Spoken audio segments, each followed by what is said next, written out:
Hey friends, today's video is probably going to be a longer one, so I apologize in advance to all of those viewers who watched to the very end. I appreciate you, but I'm also sorry that you have to listen to me yammer for a good while today. I recently had someone say to me that they couldn't understand how a Christian could support capital punishment but be against abortion. To this individual, those seem like very conflicting viewpoints to hold on to. So in today's video, I want to address this issue and talk about how a Christian can be in support of capital punishment but against abortion. I'm going to do this by breaking this down into three sections. The first section is going to address whether or not God has established the right for governments to use capital punishment. Then I'm going to talk about in section 2 of this video whether or not Christians should support the right for governments to use capital punishment. In the last section of this video, I'm going to talk about abortion and the view a Christian should have on abortion and how that kind of lines up with a view of capital punishment. But before I get to any of that, if this is your first time here, I just want to personally welcome you to the HomeGrown Ministries YouTube channel. I'm DJ, and on this channel, I strive to provide you with biblical wisdom and encouragement to strengthen your walk of faith. So when we start with this discussion, the very first thing, the most important thing to talk about is, did God even establish capital punishment as a form of punishment that governments can use? And so we actually see this being established by God very early on. In the very first book of the Bible, in Genesis chapter 9, verse 6, God says these words to Noah. He says, "Whoever sheds human blood, by humans shall their blood be shed. For in the image of God has God made mankind." You see, right after the flood, God establishes with Noah that man is made in the image of God, and because that, there is value to their life. So when a life is taken, the punishment for that life being taken is the individual who took that life's life to be taken. Now, this is established for governing authorities. This is not vigilante justice. This does not mean that if someone hurts somebody in my family, I have the right to hurt that individual. This is for governments alone. We see this confirmed again in the New Testament when Paul says these words in Romans chapter 13, verse 4. He says, "For the one in authority is God's servant for your good. But if you do wrong, be afraid. For rulers do not bear the sword for no reason. They are God's servants, agents of wrath, to bring punishment on the wrongdoer." So the first part of this question, should Christians support capital punishment, really focuses on, does God establish it and allow it for government authorities? And we see clearly in the first book of the Bible, and then confirmed again throughout the Bible, including the New Testament, that this is a right that is given to the government authorities by God. So God has established this capital punishment as a form of justice.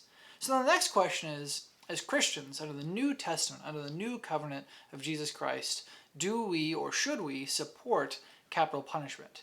And I think this is like pretty much all things in the Bible where it is approved by God and man has abused it.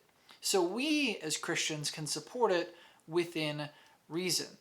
And where I'm getting this from, or at least my justification for this, is look at what Jesus says about something like divorce. So divorce was established by God, but then man abused it. So these individuals come to Jesus and say, hey, is it okay for a man to divorce his wife for any and every reason? And Jesus responds to them in Matthew chapter 19, verse 8. He says, "Moses permitted you to divorce your wives because your hearts were hard, but it was not this way from the beginning. I tell you that anyone who divorces his wife, except for sexual immorality, and marries another woman, commits adultery." So just like divorce, capital punishment, or any other forms of justice, or laws that were given to the Israelites, are given from God within reason. So capital punishment shouldn't be administered for any and every reason, just like divorce shouldn't be administered for every and any reason. It must be within reason, within the confines that God established it. So when we talk about capital punishment and Christian support of capital punishment, what are some of the things that we have to consider? Well, I'm going to give you 5 things today.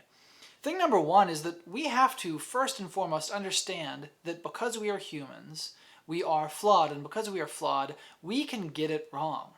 Even Jesus Christ himself was convicted to receive capital punishment by mistake. So Jesus was unjustly sent to death and condemned to death. So if we got it wrong with Jesus, we could get it wrong with anybody. So when we are making a decision as a government agency or a government authority to administer capital punishment, we must make sure that we know as certain as we can be, without reasonable doubt, that this person is guilty and deserves that type of punishment. It is interesting to me that, there are people, there are Christians who say, hey, capital punishment is completely wrong. Christians shouldn't support that. But when Jesus was convicted and the sentencing was capital punishment, he was going to the cross to be crucified, he doesn't ever within that time frame in any of the Gospels say to the Pharisees and the Sadducees, God didn't establish capital punishment. You have no right to use capital punishment. Or it's not God's will to use capital punishment. He doesn't say anything against capital punishment as a form of justice. He goes willingly to the cross, even though he was innocent. So he doesn't even speak against the death penalty, even when he's unjustly convicted of it. But again, the point here being that we can get it wrong. So we must, if we are in a position of authority and have the ability to, as a judge, administer capital punishment as a part of our justice system, we need to make sure that we are without reasonable doubt that that person is guilty. Number two, the other thing that we have to remember is that the first murderer in the whole Bible, Cain, kills his brother Abel, is not punished with the death sentence by God. I find that very fascinating, is that the very first murderer that's recorded, God doesn't punish him by taking his life. That's really interesting. Now, there's lots of reasons why that could be. The Bible doesn't say, but it's important to note that God shows grace here. Now, on the opposite side of that coin, we do see God putting people to death throughout the Old Testament for disobedience and for all kinds of evil deeds. We see Judah's two sons being struck down for not obeying God. Even in the New Testament, we see someone like Ananias and Sapphira being struck down for lying to the Holy Spirit and the apostles. In addition, when God establishes the right for the death sentence, he'd already wiped out everyone aside from Noah and his family. So we do see God administering the death penalty as a form of justice throughout the Old and the New Testament. But at the same time, he shows mercy to someone like Cain. So that reminds me of the verse where God says, I show mercy to whom I show mercy. So this is something that we need to be mindful of, is that when we are administering justice, if we have that right as an authority figure, we must try where we can to show grace, I would assume. If we can understand the person's heart, now we're not God, but if we understand the person's heart and their motives, it is possible that mercy needs to be shown in that moment. Now again, I'm speaking broadly here, and this can't be applied in every situation, but as a Christian, we need to make sure that we understand that we could get it wrong, and on the other side of it, God shows people grace too. So if we understand their motive, it is possible that someone who deserves justice through capital punishment by the letter of the law should be shown mercy. It's also true that at times that person should be shown justice. How to do that is a lot harder conversation to have. Now, point number 3, moving on, so we don't belabor this point. This must be done by people in authority. Now, I've said this several times, but I want to make this very clear. This is not vigilante justice. This does not mean that if someone murders a member of my family, I have the right to go out and murder that person. This is strictly for governing authorities.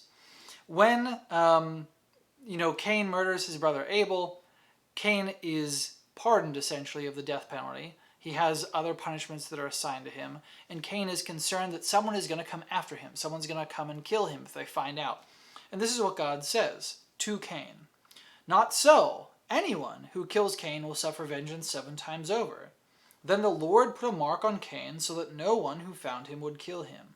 So again, this is not vigilante justice. This is not, hey, someone murdered my family member, I have the right to murder that person. This is strictly for governing authorities. Point number 4, and this is where it's going to get really difficult, so bear with me. But when we talk about being a Christian, if we are pushing for capital punishment as a right for governing authorities to have and to use, I think that's fair. But when it becomes personal, I think we need to back out of that decision-making process. So if something, God forbid, happened to somebody in your family, we shouldn't be part of the determining factor regarding what that person receives in regards to justice. Because as Christians, we are called, point number 4, to love our enemies. Jesus reminds us in Matthew chapter 5, 43 through 44, you have heard that it was said, love your neighbor and hate your enemy. But I tell you, love your enemies and pray for those who persecute you. So when you forgive someone, you have an opportunity to reach them with the gospel. And yes, I know this is hard to swallow, this is a hard pill to swallow, but even murderers can be forgiven. Every single one of us falls short of the glory of God. All of us are wrongdoers in God's sight. And if he's willing to forgive me, he's willing to forgive that person too. And again, this is a lot easier said than done, but as Christians, we're called to forgive. And even the man on the cross, one of the two, Jesus forgives. Now, Jesus doesn't pardon him and say you're exempt from justice, because he's still on the cross at that time and still suffers crucifixion as his punishment.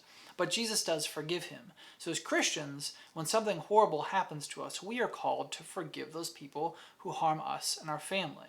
So I think, personally, we should remove ourselves from the justice process when we have personal involvement, because we should be praying for that person that harmed our family, and we should be trying our hardest to find a way to forgive them. And this leads into point number 5, which is if something did happen to a member of your family, and you are pushing for capital punishment as a form of justice because you are angry or because you have hatred in your heart for that person, heed these words that Jesus says.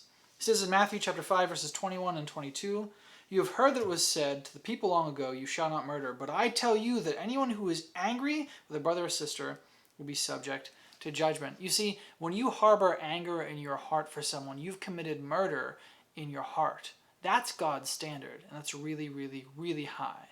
So when something happens to you, again, God forbid that something would ever happen to you or your family, but if something does, and you have a personal perspective for the situation at hand, we are called to forgive that person, and we must remove the anger and the hatred from our heart, because if we don't, we are just as guilty as the person who actually committed murder in God's eyes. So all that being said, in conclusion, God gave us the authority from a government standpoint to administer capital punishment as a form of justice. However, as Christians, we should support that logically when we're removed from the situation within reason. We want to make sure governing authorities have that right and have that power, because remember, they wield the sword, and sometimes fear prevents people from committing crime. And if that is not an option to them, if they can't sentence someone to death, that is a big deterrent, I would argue, to the justice system. That's not something from the Bible, it's just something that I think. I think that having that form of punishment looming over someone who has bad thoughts in their head might prevent them from committing a horrible act. Now again, I don't have facts to back that up, it's just an opinion. So if you disagree with me, I'm sure you'll let me know in the comments below. Haters gonna hate, what are you gonna do? But at the end of the day, as a Christian, we can support that right for governments. But when something becomes personal, we need to back ourselves out of the justice process for 2 reasons. The first reason is we are called to love our enemies, even those who harm us or our family members. But second, again, heed the words of Jesus. If you want that person to receive capital punishment because you're angry at that person, because you have hatred in your heart, you've committed murder as well, and you are just as guilty as that person. So again, when it's personal, I think we need to back out of that situation.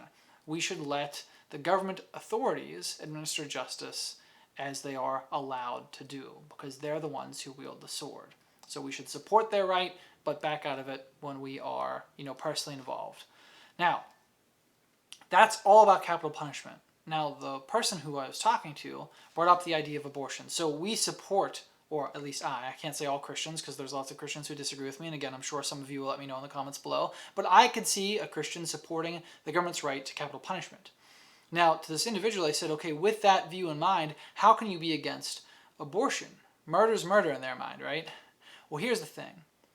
I am completely 100% okay with someone who is guilty receiving justice.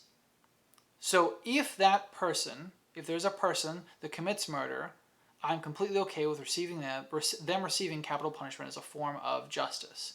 Governments have that right by God to use that against that person. However, when you talk about abortion, the unborn baby is completely innocent. So with capital punishment as a Christian, I am against an innocent person being sentenced to death. When you talk about abortion, it's the exact same thing. I'm completely against an innocent baby who is unborn, who's unable to even defend themselves, being sentenced to death. Capital punishment, in my mind, has nothing to do with abortion. They're completely separate issues. But where they are similar is that in both accounts, I am against, as a Christian, an innocent person being sentenced to death. Which is why, when we support capital punishment, we must do so with logic and reason. And with the understanding that we could be wrong, and with the understanding that this is something that's given to the government authorities. When we talk about abortion, that's an innocent person being sentenced to death. And that is where the problem lies. So that is a very long video to kind of walk you through those different sections of this discussion.